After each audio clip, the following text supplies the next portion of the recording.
ساقی تجبو خودی کرم که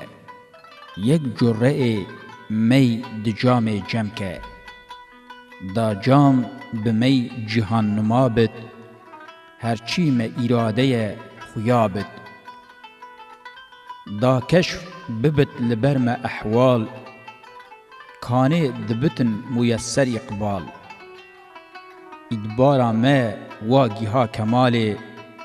آیا بویا قابل زواله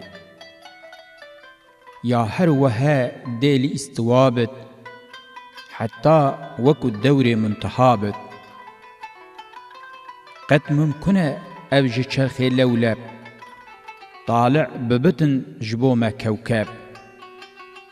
بخت ما جبو مرا ببت یار جارك ببتن جخواب هشیار رابط جمجی جهان پناهک پیدا ببتن ما پادشاهک شیر هنر ما بیت دانین قدر قلم ما بیت زانین درد ما ببینتن علاج علم ما ببینتن رواج گرده هبیا ما سرفرازک صاحب کرمک سخن نوازک نقد مدبو بالسكة مسكوك ندما وها برواج ومشكوك هرچند كو خالص و تميزن نقدين بالسكة عزيزن گرده هبيا ما پادشاهك لائق بديا خود كلاحك تعيم ببيا جبوي تختك ظاهر ودبو جبو ما بختك حاصل ببویا جبوی تاجک البته دبو مجی رواجک غمخواری دکر لما یتیمان تینان دره جدست لعیمان غالب ندبو لسرم او روم ندبون خرابه ددست بوم محكوم عليه وصالك مغلوب ومطيع ترك تاجيك اما جاء زل خدي وساكر اف روم وعجم لسر مراكر تبعيتي وان اگر چاره او آر لخلقي نامداره ناموس لحاكم واميران طاوان چيه شاعر وفقيران هرچی بره شیری دست همت زبط کر جخورا بمیری دولت لورا کو جهان وکی عروسه و حکم دست شیر روسه لعاق و صداق و مهر و کابین لطف و کرم و عطا و بخشین پرسی جدنه من اف بحکمت مهراته چه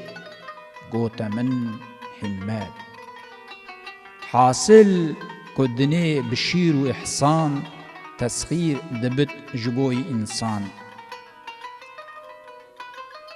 از مامه ده حکمتا خوده دا کرمانج ده دولتا دنه دا آیا بچو چیمان محروم بالجمله جبو چبون محکوم وانگرتی بشیر شهر شهرت تصغیر کرم بلاد همت هر میر کیوان ببزل حاتم هر میر کیوان برزم رستم بفکر جعرب حتی و گرجان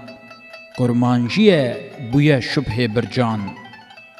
او روم و عجم بوان حصارن